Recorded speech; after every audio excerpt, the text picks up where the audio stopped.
सभी को नमस्कार। मेरा नाम सपना है। मैं एक SRLM में मेंटर हूँ। सभी को नमस्ते और मैं कुसुम हूँ। मैं एक वित्त सखी हूँ और फील्ड में काम करती हूँ।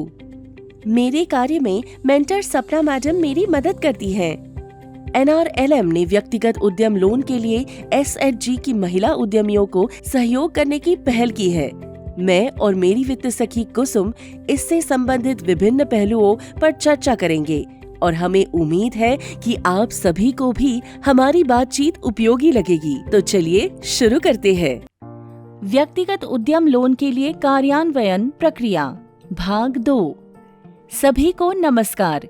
उद्यम लोन की NRLM की इस पहल की कार्यान्वयन प्रक्रिया के 3 मुख्य चरण हैं: प्रेपरेटरी स्टेज, इम्प्लीमेंटेशन स्टेज और स्केल अप स्टेज। वीडियो के भाग 1 में हमने प्रेपरेटरी स्टेज पर विस्तार से चर्चा की। वीडियो के इस भाग में हम इम्प्लीमेंटेशन स्टेज और स्केल अप स्टेज के बारे में सीखेंगे। Implementation stage. इम्प्लीमेंटेशन स्टेज में 5 प्रमुख कदम है। 1. लोन के लिए उद्यमों की पहचान। 2. उद्यमों का आकलन। 3. उपयुक्त ऋण स्रोत की पहचान। 4. लोन वितरण सुनिश्चित करना और 5. उद्यमों की लोन के बाद की मॉनिटरिंग। लोन के लिए उद्यमों की पहचान। लोन के लिए संभावित उद्यमों की पहचान करने के लिए उनकी पहले एक मास्टर सूची तैयार की जानी चाहिए। ये मास्टर सूची SVEP की सूची, OSF की सूची, इनक्यूबेटर की सूची या SHG, VO या CFL द्वारा प्रस्तावित सदस्यों से बनाई जा सकती हैं। वित्त सखियां प्रश्नावली 1 का उपयोग करके मास्टर सूची के सदस्यों की SHG की पात्रता और सदस्यों की पात्रता की जांच करके उनको उद्यम लोन के लिए चयनित कर सकते हैं। SHG पात्रता। एक सदस्य को व्यक्तिगत माइक्रो एंटरप्राइज ऋण के लिए केवल तभी चुना जा सकता है जब उसकी SHG पात्रता के मापदंडों को पूरा करती हो। ये मापदंड है: 1. SHG को पहले बैंक लिंकेज की तारीख से 2 साल पुराना होना चाहिए। 2. SHG द्वारा बिना किसी ओवरड्यू के बैंक से एक लोन को पूरी तरह चुकाया होना चाहिए। 3. SHG को पंचसूत्र का पालन करना चाहिए। सदस्य पात्रता। एंटरप्राइज लोन के लिए एक सदस्य की पात्रता के मापदंड है: 1. SHG के साथ कम से कम 2 साल की सदस्यता। 2 लाख रुपए से अधिक के लोन के लिए ये 3 साल है। 2. SHG ऋण के कम से कम 1 चक्र को सफलतापूर्वक चुकाया होना चाहिए। 2 लाख रुपए से अधिक के लोन के लिए ये 2 चक्र है। 3. CBO से सकारात्मक सिफारिश होनी चाहिए। 4. सदस्य की आयु 21 से 60 वर्ष के बीच होनी चाहिए। 5. उद्यम कम से कम 2 साल पुराना होना चाहिए। 2 लाख रुपए से अधिक के लोन के लिए ये 3 साल है। 6. SHG से कम 25,000 रुपए का एकल ऋण चुकाया जाना चाहिए। 2 लाख रुपए से अधिक के लोन पर ये 40,000 रुपए है। 7. सदस्य डिफॉल्टर नहीं होना चाहिए और उसका सिबिल स्कोर 650 से अधिक होना चाहिए। 8. सदस्य को कम से कम 75,000 रुपए के ऋण की आवश्यकता होनी चाहिए। 9. सदस्य को अपने स्वयं के स्रोत से कम 10% मार्जिन मनी का योगदान करने में सक्षम होना चाहिए। 10. सदस्यों को उसके उद्यम के बारे में जानकारी होनी चाहिए। लोन के लिए उद्यमियों की पहचान के बाद कार्यान्वयन प्रक्रिया में दूसरा कदम उद्यम का आंकलन है। यहाँ वित्त सखियां उद्यमी और उसके उद्यम के विवरण इकट्ठा करेंगी। वित्त सखी को डेटा इकट्ठा करने के लिए उद्यमी के घर और उद्यम का दौरा करना होगा। लोन के लिए डेटा एकत्र करने के लिए वित्त सखियों को प्रश्नावली 2 का उपयोग करना है। वित्त सखी को KYC की भी जांच करनी है। ये भरी हुई प्रश्नावली 2 फाइल 1 बनाएगी और मूल रिपोर्ट के रूप में कार्य करेगी। ये रिपोर्ट SHG, VO और CLF को प्रस्तुत की जाएगी। इसके आधार पर वो तय कर सकते हैं कि क्या वो उद्यमी को पूरा या आंशिक ऋण अपने ही स्रोतों से दे सकते हैं या नहीं। इस स्तर पर यदि आंतरिक स्रोतों से आवश्यक ऋण राशि की व्यवस्था नहीं हो पाती है तो बैंक आवेदन की तैयारी के लिए मूल रिपोर्ट मेंटर्स को प्रस्तुत की जाएगी।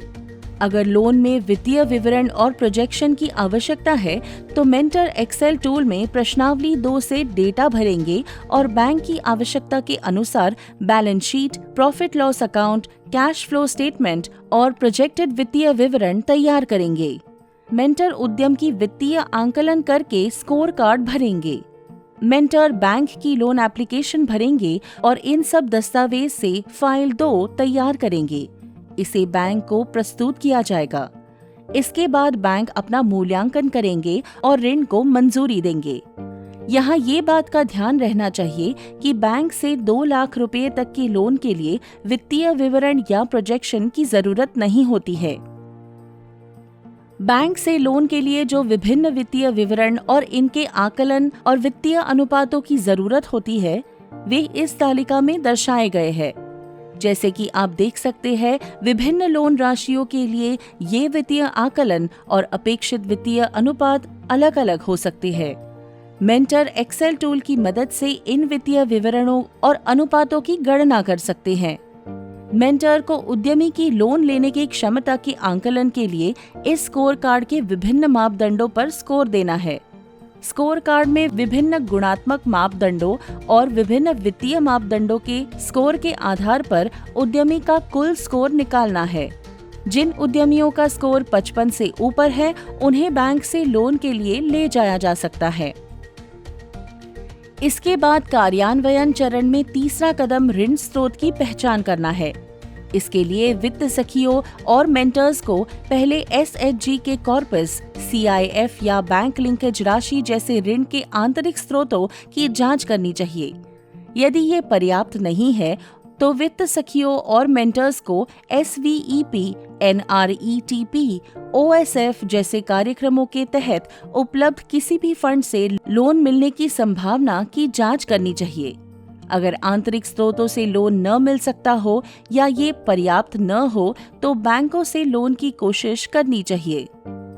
कार्यान्वयन चरण में चौथा कदम उद्यमी के लिए लोन सुनिश्चित करना है।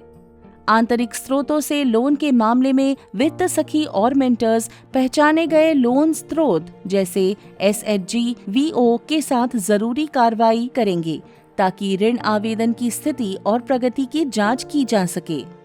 बैंक से लोन के मामले में वित्त सखी और मेंटर बैंकों के साथ चर्चा के लिए उद्यमियों को तैयार करेंगे और उनकी बैंकरों के साथ मुलाकात में समन्वय करेंगे।